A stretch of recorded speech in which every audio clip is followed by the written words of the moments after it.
जय श्री राम दोस्तों। हमारी आज की कहानी है बूढ़ा हो लाचार नहीं। दादू, आपको जन्मदिन की ढेर सारी शुभकामनाएं। रमेश ने बड़ी ही मुश्किल से अपने दोनों बच्चों को ये शब्द रटवाए थे ताकि उसके पिताजी अपने पोती पोते के मुंह से सुनकर अपने जन्मदिन पर खुश हो जाएंगे। अमेरिकी परवरिश में पले बड़े रमेश के दोनों बच्चे हिंदी भाषा समझते तो थे पर बोलने में अटक जाते थे। रमेश के पिता छोटे से शहर भरतपुर से अपने बेटे रमेश से मिलने विदेश अमेरिका हर 2 साल में चले जाया करते थे, लेकिन उनका मन वहाँ बहुत ही कम लगता था। रमेश ने अमेरिकन लड़की से ही शादी की थी और बच्चे भी वहीं पैदा हुए थे। रमेश के पिता को वहाँ का माहौल बहुत कम समझ में आता था। भरतपुर में उनका अपना घर था। पत्नी के गुजर जाने के बाद अकेले पड़ गए थे। साल के 3-4 महीने वे अपने बेटे के साथ अमेरिका में ही गुजारते थे। बेटे से तो उनका लगाव था, पर रमेश की पत्नी और उसके बच्चों को वह कतई पसंद नहीं करते थे। उनके पहनावे, उनका रहना सहना रमेश के पिता को रास नहीं आता था। बेटे का मोह उन्हें अमेरिका आने पर मजबूर कर देता था। रमेश ने अपने पिता के जन्मदिन की पूरी तैयारियां करके रखी हुई थीं। रमेश की बेटी प्रिया और बेटा मुकुल भी बहुत खुश थे। रमेश की पत्नी भी अपने ससुर को खुश करने के लिए बहुत जतन करती रहती थी, पर मुश्किल इतनी सी ही थी कि रमेश के पिता को अपनी बहू की कोई भी बात कभी अच्छी नहीं लगती थी। जैसे ही रमेश और उसके परिवार ने जन्मदिन की शुभकामनाएं दी और बड़े से बर्थडे केक को काटने के लिए उनसे आग्रह करते हुए चाकू आगे बढ़ाया, वैसे ही रमेश के पिता भड़क उठे। उम्र को घटाने के ये तरीके मुझे ना बतलाओ, मैं इन सब पर विश्वास नहीं करता। इस केक को मेरे सामने से हटाओ और अपने कमरे में ले जाकर तुम चारों मिलकर काट लो और खा लो। मुझे ये चोचलेबाजी तनिक भी पसंद नहीं है। मैं इन सब बातों पर यकीन नहीं करता। मैं जैसा हूँ वैसा ही रहना चाहता हूँ और खुद को वैसा ही दिखलाता हूँ। रमेश और उसके परिवार को उनका ये व्यवहार तनिक भी पसंद नहीं आया। 12 साल की प्रिया ने अपने दादू की तरफ देखते हुए कहा, व्हाट हैपन? क्या हुआ दादू? मुकुल प्रिया से 2 साल बड़ा था। उसने अपने दादू के करीब जाकर केक की क्रीम उनके गालों पर लगा दी। रमेश के पिता ने अपने पोते की इस हरकत पर उसको बहुत भरा बुरा सुना दिया। पिता का गुस्सा देखकर अपने बच्चों के साथ रमेश अपने कमरे में चला गया। रमेश की पत्नी ने अजीब सा मुंह बनाया और रमेश के पीछे पीछे चली गई। अपने पिता के इस व्यवहार से रमेश दुखी तो था, पर बच्चों को समझाया कि पापा ने यह सब कभी नहीं देखा और ना ही कभी किया है, इसलिए उनको यह सब पसंद नहीं है। पर डैड, दादू अपसेट क्यों हो गया? रमेश ने प्रिया से कहा, वह अपसेट नहीं है। तभी रमेश की पत्नी हेलेना बोली, he is not upset, he is mad. वो पागल है। मुकुल, प्रिया और हेलेना तीनों ठहाका लगाकर हंस पड़े। रमेश की इस तरह की भाषा का कोई जवाब ना दे पाया। घर का माहौल ना बिगड़े इसलिए उसने केक काटा और बच्चों को खिलाते हुए मुस्कुरा दिया। रमेश को उस रात नींद नहीं आई। पिता का व्यवहार अच्छा तो नहीं लगा, पर उनसे कुछ कहना भी असंभव सा था। रमेश के पिता पूरे दिन घर में अकेले ही रहते थे। बच्चे स्कूल तो पति पत्नी ऑफिस के लिए चले जाते थे। साला, यह कोई देश है जहां अपने भी गैरों की तरह रहते हैं? बच्चे में ना कोई संस्कार है, ना अपनों के प्रति कोई लगाव है। इस नालायक रमेश से ना जाने कितनी बार बोला है कि भरतपुर अपने देश अपना परिवार ले चल, पर मेरी सुनता कौन है? वहाँ रहेंगे तो 4 दिन में ही सबको सुधार दूंगा। अपने मन ही मन बड़बड़ाते जा रहे थे रमेश के पिताजी। तभी दरवाजे की घंटी बजी तो देखा घर की साफ सफाई और खाना बनाने वाली मेड खड़ी थी। वह एक भारतीय महिला थी। काफ़ी दिनों से अमेरिका में ही रहती थी। उसका बेटा आगरा से उसको लेकर आया था, पर बेटे का लंबी बीमारी के बाद देहांत हो गया। बहू अमेरिकन थी, उसने दूसरी शादी कर ली तो पति की माँ को घर से निकाल दिया। अपना गुजर बसर करने के लिए वहाँ रह रहे भारतीयों के यहाँ साफ सफाई और खाना बनाने का काम करती थी। रमेश के घर में वो 2 साल से काम कर रही थी। जब वह रमेश के घर काम करने के लिए आई तो उस बीच रमेश के पिता का समय अच्छी तरह पार हो जाता था। बिमला, तुम अपने बेटे के मरने के बाद भारत वापस क्यों नहीं गई? रमेश के पिता ने काम करने वाली बिमला से पूछा। नहीं साहब, मैं वापस जाकर भी क्या करती? आगरा की जितनी जमीन जायदाद थी, बेटा सब कुछ बेचकर मुझे अपने साथ ले आया था। अकेला ही बेटा था साहब, वही मेरे जीवन का सहारा था। अगर वहाँ चली भी जाती तो कहाँ रहती और क्या करती? मेरा बेटा रमेश का अच्छा दोस्त था तो वह मुझे अपने घर ले आया। लेकिन साहब, मैं किसी पर बोझ नहीं बनना चाहती थी, इसीलिए यह काम करने लगी। मैं अच्छा पैसा कमाती हूँ इधर। रमेश के ऑफिस में जितने भी भारतीय हैं, मैं सबके घर यही काम करती हूँ। मेरा बेटा भी रमेश के ही ऑफिस में काम करता था। बीच बीच में अपने पल्लू से अपनी नम आंखों को पोंछ लेती। रमेश के पिता उसकी कहानी सुनकर घबरा जाते और अपने आप से ही कहते, मैं जीवन भर अपनी जमीन और जायदाद नहीं बेचने वाला।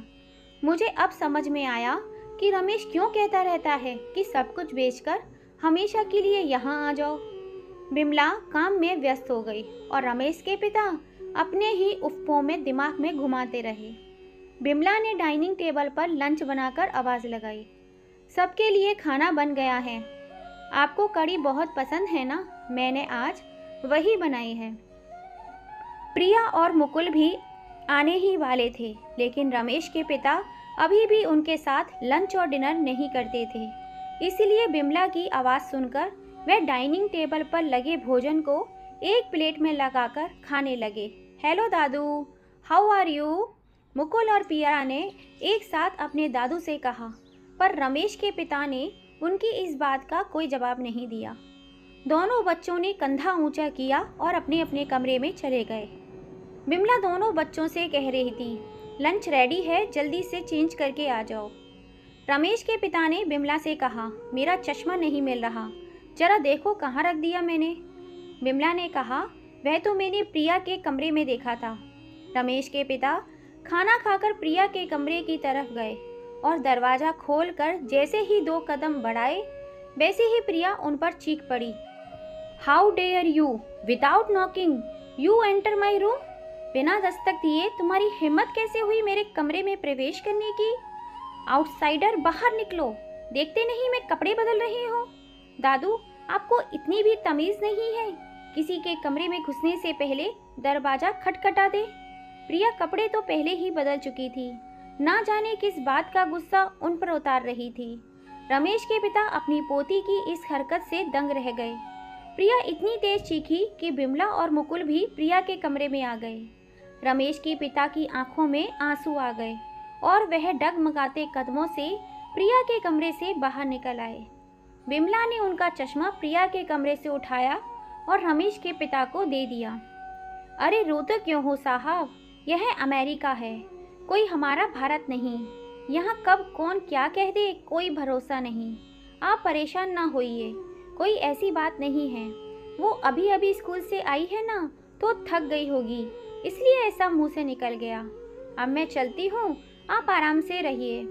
ठहरो बिमला, रमेश के पिता ने बिमला को रोकते हुए कहा। रमेश के पिता ने अपने सूटकेस में अपना सामान रखा और बिमला से कहा, अब चलो, मैं इस घर में अब एक पल भी नहीं रह सकता। लेकिन साहब, अभी आप कहाँ जाएंगे? बिमला ने रमेश के पिता की तरफ देखते हुए कहा। प्रिया और मुकुल भी वहीं पास में ही खड़े हुए थे। जहन्नुम में चला जाऊंगा, पर यहाँ नहीं रुक सकता। लेकिन साहब, रमेश और उसकी पत्नी को तो आने दीजिए। बिमला ने फिर से रमेश के पिता से कहा, तुम बैग उठाती हो या नहीं, या मैं ही उठा लूं? अरे इतने बड़े शहर में कोई तो होटल होगा, वहीं रुक जाऊंगा और 2-4 दिन में अपने देश भरतपुर चला जाऊंगा। बिमला ने कहा, साहब आप हमारे घर पर चलो, जब रमेश आएगा तब कहीं भी चले जाना, मैं आपको ऐसे कहीं भी नहीं जाने दूंगी। रमेश के पिता और बिमला दोनों घर से निकल गए। थोड़ी देर बाद दोनों भाई बहन खाना खाते हुए फिर से अपने दादू का मजाक उड़ाने लगे। Wow, what a love story. दादू को इतना भी शर्म नहीं है कि मेड के घर रहने को चला गया। इधर बिमला ने रमेश के पिता का अपने घर में बहुत स्वागत किया। रमेश के पिता को यहाँ बहुत सुकून मिल रहा था। उन्होंने बिमला से कहा, तुम्हें यहाँ क्या मिल रहा है जो इतनी शिद्दत के साथ 7 समुंदर पार बिना वजह के पड़ी हो? अरे आगरा नहीं जाना चाहती हो तो मेरे घर भरतपुर चली चलो, मुझे भी तुम्हारा साथ मिल जाएगा और तुमको भी एक सहारा। बिमला रमेश के पिता की इस बात पर निश्चल मौन हो गई। तुम कहाँ खो गई? कोई जवाब क्यों नहीं दिया अब तक? बिमला बोली, यहाँ रहकर मुझे ऐसा लगता है कि मेरा बेटा मेरे आसपास में ही है। अगर मैं आगरा या आपके साथ भरतपुर गई तो मेरे बेटे की यादें यहीं सिमट के दफन हो जाएंगी। रमेश के पिता ने विमला की इस बात का कोई जवाब नहीं दिया। मैं आपके लिए कुछ खाने के लिए बनाती हूँ, आपने आज ठीक से लंच भी नहीं किया था। इतना कहकर बिमला किचन की तरफ बढ़ गई और रमेश के पिता ना जाने किन ख्यालों में खो गए। रमेश और उसकी पत्नी जब शाम को घर लौटे तो रमेश की बेटी प्रिया ने अपने दादू के खिलाफ ऐसा जहर उगला कि रमेश की पत्नी आंख बबूला हो गई। प्रिया ने कहा कि मैं कपड़े चेंज कर रही थी और दादू ने मेरे कमरे में आकर मेरे बदन से छेड़छाड़ करने की कोशिश की। रमेश की बेटी की यह बात सुनकर निश्चल मौन रह गया, लेकिन बेटी की इस बात से रमेश बिल्कुल भी सहमत नहीं था। आज उसको खुद पे शर्म आ रही थी कि उसने अपने बच्चों की परवरिश में कोई कमी छोड़ दी होगी। फिर मुकुल ने कहा, दादू का मेड के साथ अफेयर चल रहा है, इसलिए तो दादू हमारा घर छोड़कर चला गया। मुकुल की बात सुनकर रमेश तमतमा गया और जैसे ही अपना हाथ मुकुल पर उठाना चाहा, वैसे ही रमेश की अंग्रेजन पत्नी ने रमेश के हाथ को रोकते हुए कहा, हाउ डेयर यू, पहले अपना पिता को देखते नहीं और मेरे बच्चों को मारने लगा। Just hold your hand. मेरा डॉटर और सन कभी भी झूठ नहीं बोलता। अब तो रमेश कुछ कह भी नहीं सकता था क्योंकि पत्नी और बच्चे सभी उसके खिलाफ हो चुके थे। आज शाम जब बिमला रमेश एवं अन्य घरों में खाना बनाने के लिए अपने घर से निकलने लगी तो रमेश के पिता ने बिमला के दोनों हाथ पकड़ लिए और कहा, आज से तुम किसी के घर काम करने के लिए नहीं जाओगी। क्या ज़रूरत है तुम्हें घर घर जाकर काम करने की? माना कि तुम मेरे साथ भरतपुर नहीं चल सकती हो, लेकिन मैं तो अपनी छोटी बहन बिमला के घर रह सकता हूँ। रमेश के पिता की बातें सुनकर बिमला आवाक सी रह गई और उसकी आंखों में आंसू झलक आए। बिमला ने रोते हुए रमेश के पिता से कहा, मेरा तो कोई भाई नहीं था, पर ईश्वर ने 7 समुंदर पार बसाकर मुझे बड़ा भाई भी दे दिया। इतना कहकर बिमला अपने भाई के गले लगकर रोने लगी। तभी रमेश वहां आ गया। अपने पिता की बाहों में बिमला को देखकर वह बिना सच जाने वहां से चला गया। रमेश को कुछ समझ नहीं आया कि पापा ऐसा क्यों कर रहे हैं। बच्चे जो कह रहे हैं क्या उसे मैं गलत समझूं या फिर जो अभी मैंने अपनी आंखों से देखा उसे सही समझूं। पूरा दिन गुजर गया। बिमला आज घर से बाहर ही नहीं निकली। रमेश के पिता नहीं चाहते थे कि बिमला किसी के घर काम करने जाए। बिमला ने कहा भी, कम से कम रमेश के घर तो खाना बना दूं, वरना बच्चे भूखे ही रहेंगे या फिर वो अंग्रेजन कुछ भी बाहर से ऑर्डर कर देगी। मरने दो भूखे सबको, अकल ठिकाने लग जाएगी। अभी दोनों लोग बात कर ही रहे थे कि बिमला का मोबाइल बजने लगा। उसने स्क्रीन पर देखा तो रमेश का फ़ोन आ रहा था। हाँ रमेश बेटा, कैसे हो तुम? बिमला ने रमेश से पूछा। मैं तो ठीक हूँ आंटी, लेकिन आप जो कर रही हो इस उम्र में वे ठीक नहीं है। बिमला ने मोबाइल का स्पीकर ऑन कर दिया। रमेश बेटा, मैं कुछ समझी नहीं, तुम कहना क्या चाहते हो? आप इतनी भी बेवकूफ़ नहीं हैं आंटी कि मेरी बात को समझ नहीं पा रही हैं। आज जब मैं पापा को लेने आपके घर आया तो मैंने खुद अपनी आंखों से देखा कि आप पापा के गले पड़ी हुई थी। बिमला की आंखों से आंसू आ गए। रमेश के पिता रमेश की बातें सुन रहे थे और उन्होंने बिमला के हाथों से मोबाइल ले लिया और रमेश पर बिगड़ने लगे। क्या बक रहा है तू? बोल, मैं तेरा बाप बोल रहा हूँ। साले नालायक अंग्रेजन बीवी के गुलाम, तुझे यही संस्कार दिए थे मैंने? कि तू इस बुढ़ापे में मुझ पर और बिमला बहन पर शक कर रहा है। खुद के परिवार को तो देख क्या हो रहा है तेरी फैमिली में। और तेरे बच्चे उम्र में तो बच्चे ही हैं, पर उनकी हरकत देखी है तूने? अरे अमेरिका क्या रहने लग गया तू? अपने सारे संस्कार ही भूल गया। मैं बिमला बहन के घर रह लूँगा। आज के बाद कभी बिमला बहन पर उंगली उठाई तो। रमेश अपने पिता की बातें सुनकर कुछ जवाब नहीं दे पाया और फोन काट दिया। रमेश की आंख खुल गई। अभी तक वह अपने पिता के बारे में गलत सोच रहा था, लेकिन अब उसके कानों में पिता के वो शब्द बिमला बहन ही गूंज रहा था। रमेश अपने घर बीवी बच्चों के होते हुए भी अपने आप को हमेशा अकेला ही महसूस कर रहा था। दोनों बच्चे अपनी माँ के मुताबिक ही चलते थे। डैडी मुझे भूख लगी है, क्या आज हमारी मेड नहीं आएगी? रमेश के बेटे मुकुल ने अपने पिता से पूछा। रमेश ने कहा नो शी आन लिव टुडे। तब तक रमेश की बेटी भी आ गई और किचन में जाकर खाना तलाशने लगी। उसने जब देखा कि सभी बर्तन खाली है तो उसका गुस्सा सातवें आसमान पर पहुंच गया। शिट यार, अभी तक वह मेड भी खाना पकाने नहीं आया। डैडी, उस मेड को अपना घर में अब नहीं बुलाने का। उसने दादू को भी अपने चक्कर में फंसा लिया है। देखो अभी तक डिनर रेडी नहीं है, मुझे बहुत तेज भूख लगा है। भूख लगा है तो जाकर आग भर ले मुंह में। तभी रमेश की पत्नी अपने कमरे से बाहर आ गई। उसको देखते ही रमेश की जबान भी बंद हो गई। रमेश की पत्नी ने कहा तुम्हारा पिता बहुत घटिया इंसान है, नौकरानी को लेकर इधर से भाग गया। तुम इंडियन, सब ऐसा ही होता है क्या?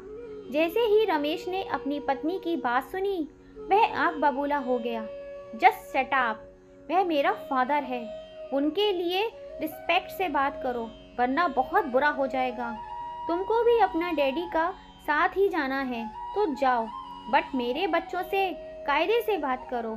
पत्नी की कड़क आवाज ने एक बार फिर से रमेश की जबान पर ताला लगा दिया था। रमेश दोराहे पर खड़ा था। एक तरफ भारतीय पिता के संस्कार में बंधा था, दूसरी तरफ विदेशी पत्नी और अपने बच्चे। समझ नहीं पा रहा था कि वे क्या करे। पापा की वजह से मेरी गृहस्थी टूट रही है तो कभी सोचता पत्नी की वजह से पापा मुझसे दूर हो रहे हैं। किसी तरह से उसने पत्नी और बच्चों को समझा लिया और पापा को अपने घर लाने की बात भी कर ली। रमेश की पत्नी ने कहा देखो, अगर तुम्हारा डैडी इधर रहने को मांगता है तो बिमला इधर नहीं रहेगा, वो लंच और डिनर बनाकर अपना घर जाएगा। रमेश ने कहा भला बिमला आंटी यहाँ क्यों रहेंगी? उनका अपना घर नहीं है क्या? जैसे वह पहले इधर आती थी वैसे ही अब भी काम करने के लिए ही आएंगी। तभी रमेश की बेटी बोली मम्मी, वह ओल्ड मैन को उधर ही रहने दो, वो मुझे बिल्कुल भी पसंद नहीं है। उसका आइस मुझे अच्छा नहीं लगता। उस दिन वो मेरा रूम में नॉक नहीं किया और अंदर घुस आया। मैं कपड़ा बदल रहा था। डैडी को अगर उनको रखना है तो मुझे बोर्डिंग स्कूल भेज दो। 12 साल की रमेश की बेटी से रमेश को यह बिल्कुल भी उम्मीद नहीं थी कि वह अपने दादे के लिए इस तरह की बातें करेगी। रमेश ने अपनी बेटी से कहा ही इज़ माई फादर, जैसे मैं तुम्हारा पिता हूँ वैसे ही वे मेरे पापा हैं। रमेश ने किसी तरह से बेटी को समझा लिया और चारों लोग बिमला के घर पहुँच गए। बिमला रमेश के पिता के सर की मालिश कर रही थी। दरवाजे की तरफ पीठ थी और रमेश के पिता कुर्सी पर बैठे थे। बिमला कुर्सी के पीछे खड़ी थी और रमेश के पिता के हाथ में तेल की कटोरी थी। बिमला तेल की कटोरी में अपने हाथ में तेल लेने के लिए रमेश के पिता की तरफ झुकी। वैसे ही रमेश और उसकी पत्नी और दोनों बच्चे कमरे में घुसने लगे। तभी रमेश की बेटी ने कहा hello Bimla aunty, how our love story going on? Bimla हक्की बक्की रह गई। Are you mad? बिमला ने रमेश की बेटी की तरफ देखते हुए कहा। बिमला कई सालों से अमेरिका में रह रही थी, इसीलिए अमेरिकन इंग्लिश ठीक ठाक बोल लेती थी। रमेश की पत्नी ने बिमला को घूरते हुए कहा मेरा बेटी ठीक ही तो बोल रही है, तुमको नहीं पता कि तुम्हारी लव स्टोरी कैसा चल रहा है इस ओल्ड मैन के साथ? बिमला ने पास में रखी तौलिए से अपने हाथ पोंछे और 4 कदम पीछे हटकर सुबकने लगी। रमेश के पिता कुर्सी से उठे और एक जोरदार चांटा अपनी पोती के गाल पर लगा दिया। रमेश की पत्नी ने जब ये देखा कि वो दोबारा उसकी बेटी की ओर हाथ उठाने ही जा रहे हैं, तो उसने रमेश के पिता को जोरदार धक्का मार दिया। रमेश के पिता कुर्सी से टकराए। धक्का इतनी तेज था कि बूढ़ा शरीर सीधे जमीन में जा गिरा। जमीन में गिरते ही रमेश के पिता का सर फट गया। खून की धारा सर से टपक कर गाल पर आ गई थी। रमेश ने दौड़कर अपने पिता को उठाया। रमेश की सारी प्लानिंग चूर चूर हो चुकी थी। रमेश की पत्नी अपने बच्चों को लेकर वहां से जा चुकी थी। बिमला ने जल्दी से फर्स्ट एड बॉक्स अलमारी से निकाला और रुई से डिटॉल लगाकर रमेश के पिता के माथे पर लगी चोट को चिपका दिया। रमेश के पिता ने कुर्सी पर बैठते ही रमेश की तरफ देखते हुए कहा, यही दिन देखने रह गया था कि बहू अपने ससुर को मारे। अरे रमेश, धिक्कार है तेरे इस जीवन पर, तेरे पैसे पर, तेरे रहन सहन पर। तेरी पत्नी मुझे मारती रही और तू मौन बनकर देखता रहा। मैं तो समझता था कि तू एक मर्द है, लेकिन मुझे तेरी मर्दानगी पर शक हो रहा है। रमेश चुप रहा। बिमला बोली, इसमें रमेश की क्या गलती है? आप इसे इतनी बातें क्यों सुना रहे हैं? आपने ही तो उसकी बेटी पर हाथ उठाया और आप जानते हैं कि आप अमेरिका में हैं। यहाँ रिश्ते कागज की नाव की तरह बहते हैं। जब तक आपकी नज़रों के सामने कागज की नाव है, तब तक आप उसे देखकर खुश होते हैं। उसके उज्जवल होते ही आप उसे भूल जाते हैं। आपकी बहू एक अमेरिकन लड़की है, उसके संस्कार भारतीय नहीं हैं और उसके बच्चों में भी वैसी ही आदतें हैं। उन्होंने कभी भारत देखा ही नहीं। आप भारत में नहीं हैं कि पोते पोतिए आपके हुक्म से चलेंगे। यह अमेरिका है। यहाँ बच्चे माँ बाप की नहीं सुनते, भला आपकी क्या सुनेंगे? रमेश बहुत ही अच्छा लड़का है। वो अभी 2 नाव की सवारी पर है। उसको अपने पिता को भी देखना है और अपनी पत्नी और बच्चों को भी। उसको कोई ऐसी बात ना बोलिए जिससे उसका दिल दुखी हो। आपको उसके साथ हमेशा के लिए नहीं रहना है, यह तो आप तय कर ही आए हो। फिर क्यों आप इसके बच्चे और उसकी पत्नी की बातों का बुरा मान रहे हो? रमेश की आंखें नम हो गईं और वो वहां से चला गया। रमेश पूरी रात पिता की बातों पर रोता रहा। उसकी पत्नी और उसके बच्चे इस बात की परवाह नहीं कर रहे थे कि रमेश पर क्या बीत रही है। बिमला ने काफ़ी समझाने के बाद भी रमेश के पिता पर कोई असर नहीं हुआ। उनके अड़ियल स्वभाव की वजह से उनकी आज तक किसी से पटरी नहीं खाती थी। रमेश की माँ ही थी जो उनको समझा सकती थी, वरना हर कोई उनसे दूर ही रहना चाहता था। आज बिमला ने सोचा, शायद कहीं यह गड़बड़ मेरी वजह से तो नहीं। बिमला ने रमेश के पिता से कहा, कल जो कुछ हुआ कहीं उसकी वजह मैं तो नहीं, क्योंकि रमेश की बेटी उम्र में जरूर छोटी है, लेकिन उसके ख्यालात किसी और महिला जैसे ही हैं।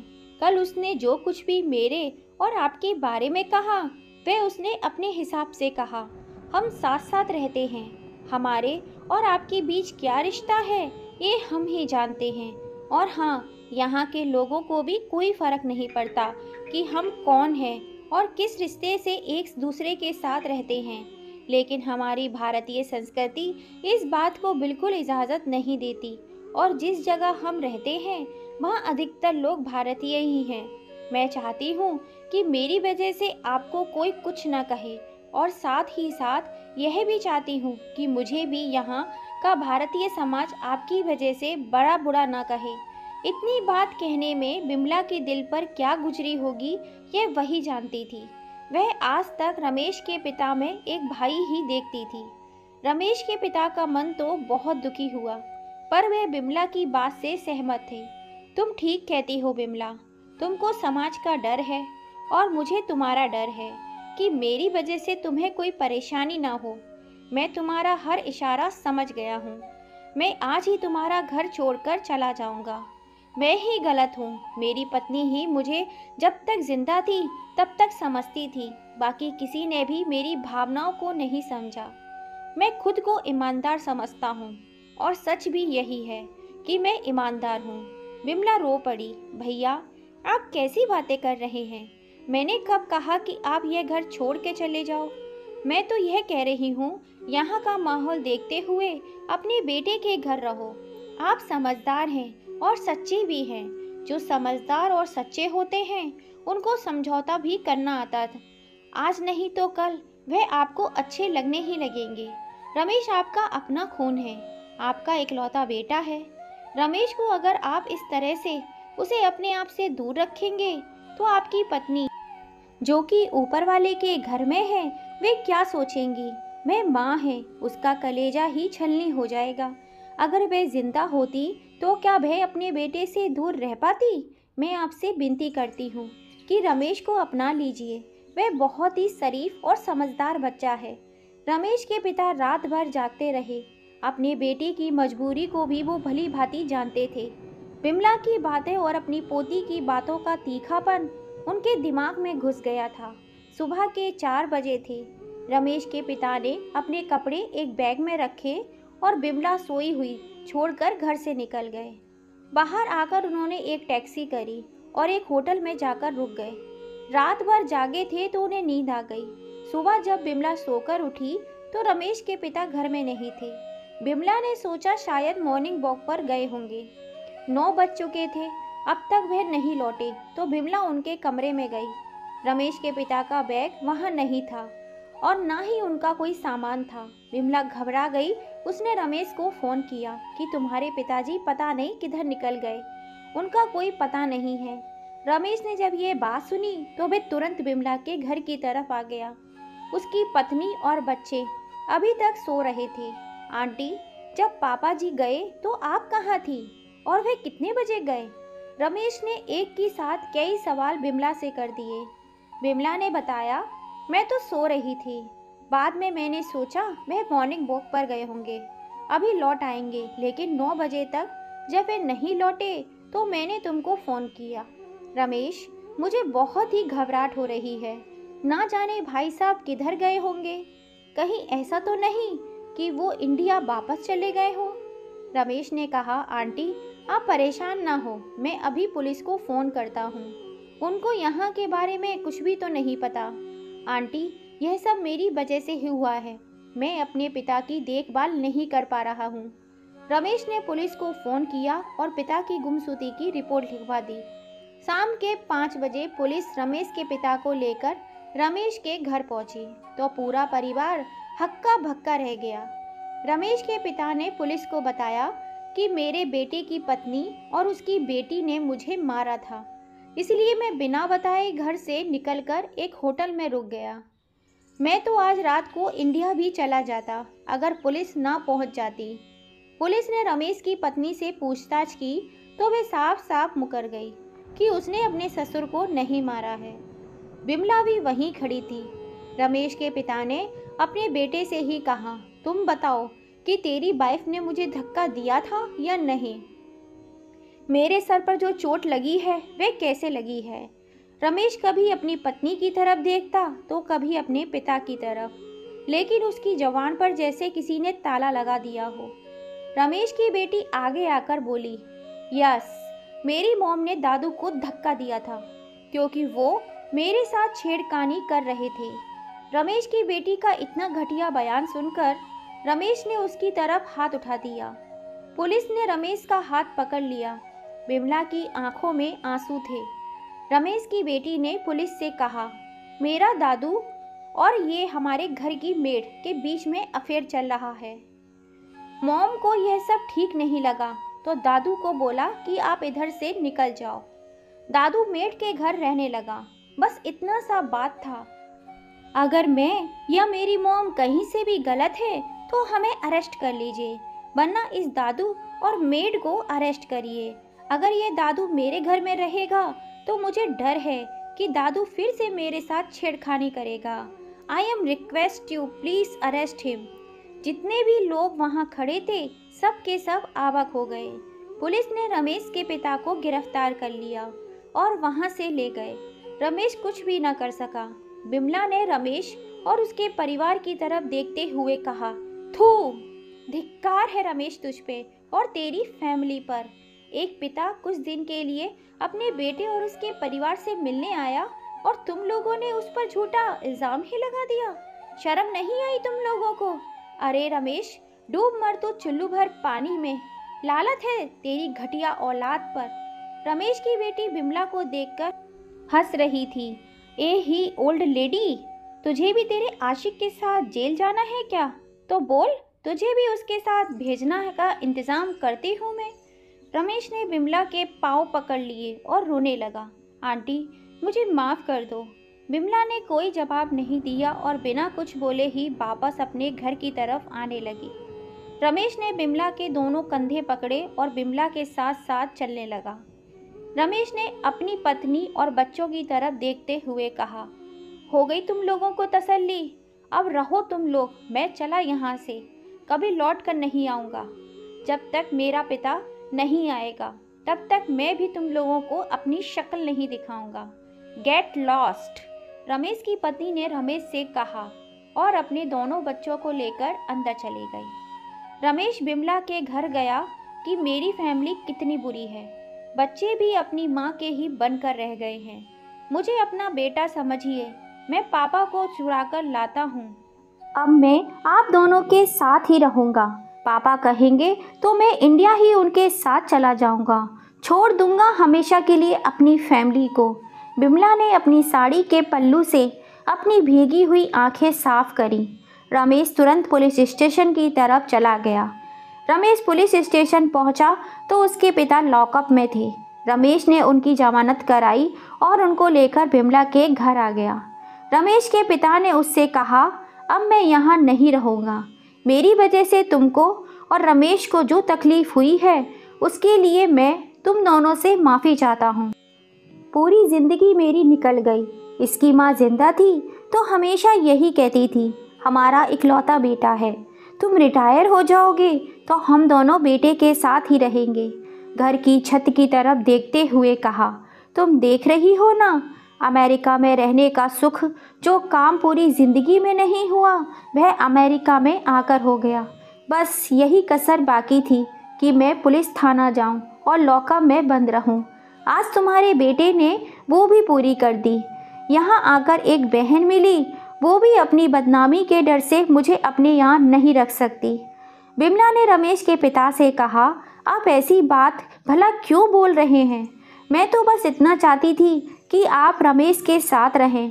अगर आप मेरे बारे में गलत सोच रहे हैं तो मैं आज ही आपके साथ इंडिया चलने के लिए तैयार हूँ। रमेश का घर ना टूटे, मैं तो बस इतना ही चाहती हूँ। आप देखिए ना रमेश कितना परेशान है। कमी रमेश में नहीं बल्कि यहाँ के कल्चर में है। मैं इसके परिवार को भी कोई दोष नहीं दे रही हूँ। रही बात इसकी पत्नी की, तो वे एक अमेरिकन औरत है। जैसे उसकी परवरिश हुई है वैसे ही वह अपने बच्चों की परवरिश कर रही है। देखा जाए तो दोष किसी का भी नहीं है, लेकिन फिर भी इसका परिवार बिखर गया। आप चाहते हैं रमेश इस सब ड्रामे की वजह से अपने परिवार को छोड़ दे? रमेश चुपचाप खड़ा रहा। रमेश के पिता बोले, फिलहाल मैं भी भारत जाऊंगा, क्योंकि इस बुढ़ापे में मेरी पोती ने ही मुझ पर गलत इल्ज़ाम लगाए। ये मेरे लिए डूब मरने की बात है।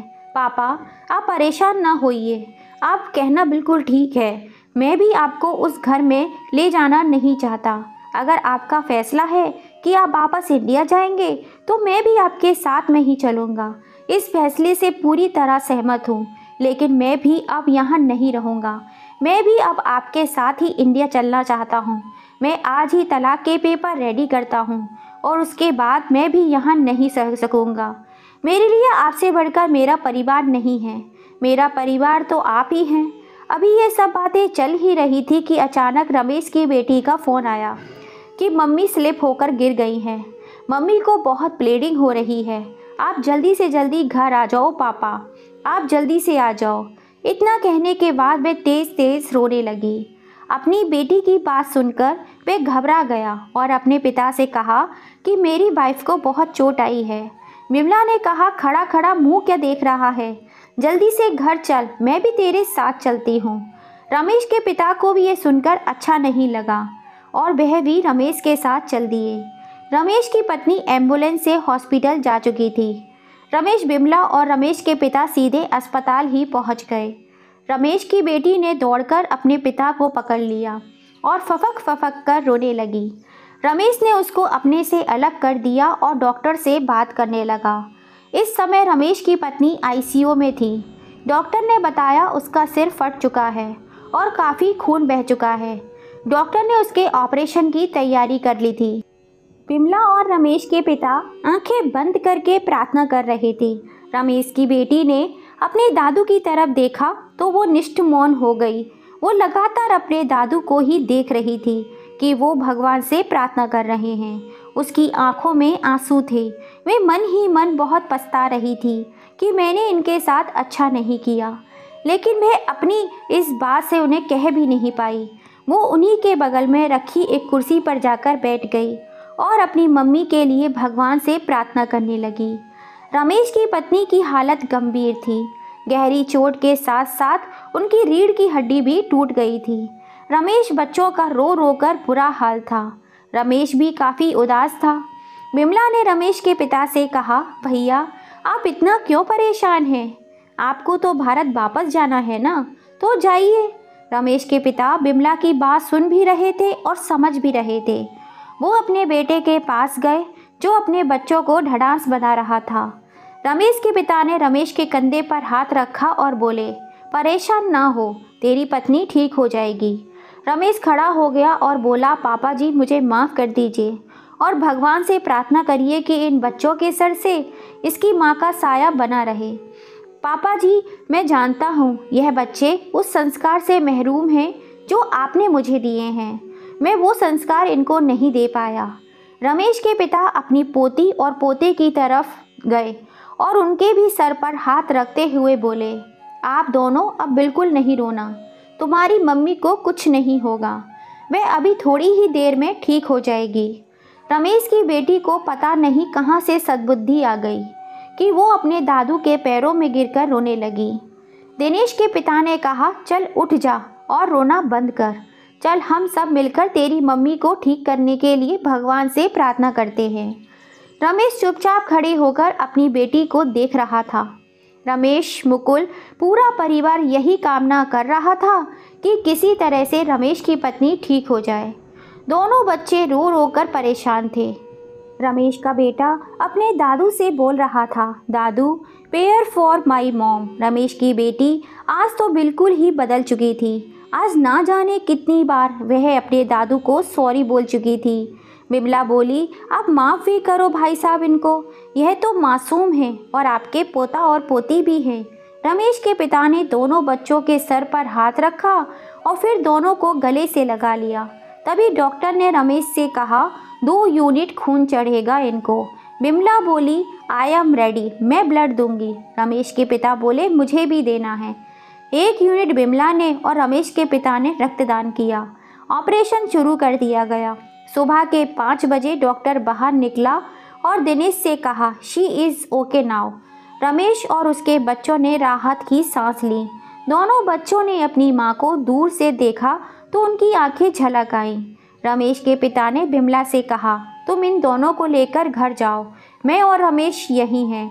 रमेश की बेटी ने अपने दादू से कहा, दादू हम आपके बिना घर वापस नहीं जाएंगे। रमेश के पिता बोले, हम तुम्हारी मम्मी को साथ लेकर आते हैं। रमेश की बेटी ने दादू से कहा, आपने मम्मी को ब्लड दिया है, उसके लिए मैनी थैंक्स। और विमला आंटी आप भी मेरे को माफ़ कर दो। विमला ने मन ही मन में सोचा, ये कैसा जादू है, जो लड़की कल रात तक इतने घटिया इल्ज़ाम लगा रही थी, आज वो ही अपने दादू की इतनी सगी कैसे बन गई। वो ऊपर वाले से धन्यवाद कर रही थी। रमेश के पिता विमला के साथ बच्चों को घर ले गए। विमला ने सबके लिए नाश्ता बनाया और आज दादू अपने दोनों बच्चों के साथ बैठकर नाश्ता कर रहे थे। तभी अस्पताल से रमेश का फ़ोन आया। उसकी पत्नी को होश आ गया था। थोड़ी कमज़ोर है पर वह कल रात तक घर आ जाएगी। रमेश के पिता ने दोनों बच्चों को लेकर अस्पताल गए। विमला भी साथ में ही थी। पूरा परिवार इस समय रमेश की पत्नी को घेरे चारों ओर से खड़ा हुआ था। रमेश की पत्नी को जैसे ही होश आया, वह अपने बच्चों को पुकारने लगी। बच्चे दौड़कर अपनी माँ के गले लग गए। रमेश की बेटी ने अपनी माँ के कान में कुछ ऐसा बताया कि रमेश की पत्नी ने दोनों हाथ जोड़कर अपने ससुर को धन्यवाद बोला।